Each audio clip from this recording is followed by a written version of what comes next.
Assalamualaikum warahmatullahi wabarakatuh. Perkenalkan, saya Sofiatul Ma'atus Salihah dari kelas 2A. Di sini saya akan melakukan praktikum penyuluhan mengenai obat antibiotik. Selamat menyaksikan. Ya.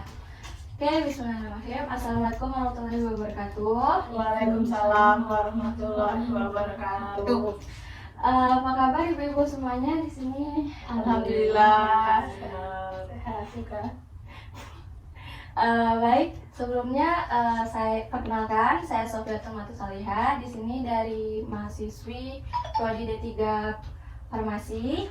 Sebelumnya saya minta izin waktunya sebentar untuk mengadakan penyuluhan singkat mengenai obat antibiotik ya ibu-ibu sekalian. Sebelumnya saya ingin bertanya, apa ibu-ibu sudah tahu tentang obat antibiotik ini? Sudah. Kalau tentang penggunaannya sendiri, apa sudah tahu cara yang benar itu bagaimana, Bu? Sudah. Dia harus minum, harus dihabiskan. Ya, betul. Selain yang lain, udah tahu belum? Tidak tahu. Nah, oke. Baik, di sini saya akan menjelaskan tentang cara penggunaan antibiotik yang benar itu bagaimana, agar kita bisa menjadi orang yang cegukan atau cerdas menggunakan antibiotik.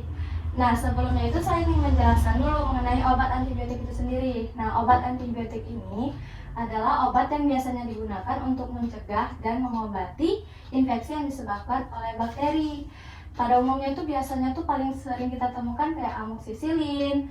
Kemudian ini saya ada contoh, biasanya diberikan pada resep dokter pada saat tukak lambung, yaitu Erlamoxy. Nah, dalam konteks ini saya akan rangkum menjadi dagu sibu, yaitu dapatkan, gunakan, simpan, dan buang. Pada dagu sibu ini yang pertama kita akan membahas tentang dapatkan. Jadi obat antibiotik ini kita bisa dapatkan di tempat-tempat yang emang sudah terjamin dan memiliki izin pengedaran seperti apotek, instalasi farmasi rumah sakit, klinik, ataupun puskesmas. Yang tidak bisa dibeli sembarangan di warung-warung pinggir jalan tuh nggak boleh, Bu. Dan juga untuk pembelian antibiotik ini paling benar itu harus menggunakan resep dari dokter. Tidak boleh untuk stok penyimpanan di rumah. Kalau lagi sakit minum tuh nggak boleh sebenarnya. Kemudian untuk cara penggunaan yang benar, ada beberapa hal yang perlu diperhatikan dalam menggunakan antibiotik, karena jika digunakan yang salah itu malah akan berakibat fatal dan berbahaya juga bagi tubuh. Salah satunya itu yang pertama, kita jangan terburu-buru minum antibiotik. Ibaratnya tuh kalau misalnya anak demam atau ada penyakit apa, kita langsung kasih antibiotik tanpa konsultasi dulu dengan dokter. Itu nggak baik karena takutnya tidak cocok atau keadaannya salah. Nah, jadi bisa menyebabkan gagal terapi dari antibiotik ini. Kemudian antibiotik ini itu harus diminum sesuai dengan anjuran dari dokter, seperti interval waktu peminumannya itu juga harus benar. Contohnya kayak gini, dalam seminggu harus dihabiskan. Berarti kalau misalnya pada tukak lambung itu 2 hari sudah sembuh, tapi ini obatnya tetap harus dihabiskan selama 1 minggu. Jika tidak, nanti tidak akan bisa memberikan efek terapeutik yang diinginkan atau tidak menghasilkan khasiat. Kemudian untuk jarak waktu peminumannya pun juga disesuaikan. Kalau 3 kali sehari, berarti dalam 24 jam itu dibagi 3 yang benarnya. Jadi setiap 8 jam sekali baru minum. Bukan seperti kebanyakan kan orang masih kayak jam 10 minum, jam 12 sudah minum lagi, jam 3 udah minum lagi. Itu sebenarnya salah. Yang benar itu sesuai dengan jarak waktu yang ditentukan. Kalau 2 kali sehari berarti dalam 24 jam dibagi 2, setiap 12 jam sekali. Kemudian simpan. Untuk penyimpanan antibiotik ini sendiri seperti yang sudah saya jelaskan sebelumnya, itu tidak boleh disimpan untuk digunakan sebagai stok di rumah. Nah, untuk itu sebelum penggunaannya juga kita harus melihat tanggal expired date-nya apakah masih lama. Kemudian disimpan di tempat yang sejuk dan jauh dari jangkauan anak serta dari paparan sinar matahari yang langsung. Nah, kemudian yang terakhir yaitu buang. Untuk pembuangan obat ini juga sebenarnya ada beberapa aturan. Salah satu syarat obat itu bisa dibuang yaitu apabila kita mendapatkan perubahan dari obatnya seperti perubahan warna, perubahan bau, dan bentuk fisik dari obat tersebut. Jika sudah terlihat ada yang berubah, itu lebih baik dibuang.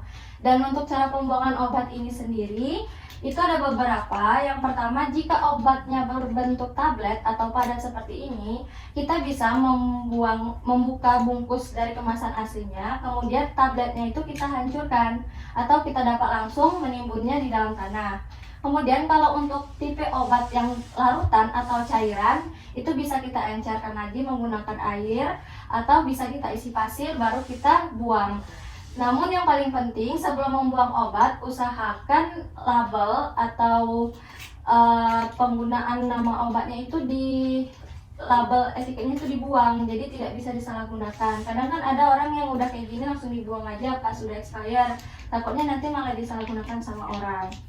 Nah, jadi kurang lebih itu yang dapat saya sampaikan. Apakah ibu-ibu sudah paham sebelumnya tentang ini penggunaan? Sudah.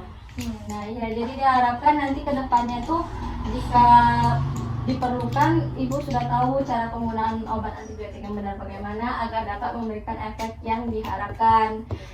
Jika tidak, nanti akan berakibat yang fatal, takutnya malah kalau terlalu itu jadi resistensi dia Bu, jadi tidak mempan lagi kalau pakai antibiotik ini, dosisnya harus dinaikkan dan diganti dengan obat yang lebih berat lagi, terutama untuk antibiotik pada anak-anak bayi. Kadang kan udah ada tuh dikasih antibiotik kayak eliksir, kayak sirup ini Bu. Nah, Ibu, apa ada yang ingin ditanyakan sebelumnya jika ada yang belum jelas? Enggak. Ya, cukup jelas Bu. Nah, alhamdulillah jika mudah dipahami juga informasinya, saya harap bermanfaat. Jadi untuk penyuluhan singkat ini, terima kasih juga telah bersedia meluangkan waktunya sebentar. Saya akhiri. Wassalamualaikum warahmatullahi wabarakatuh. Terima kasih ya Bu. Warahmatullahi wabarakatuh.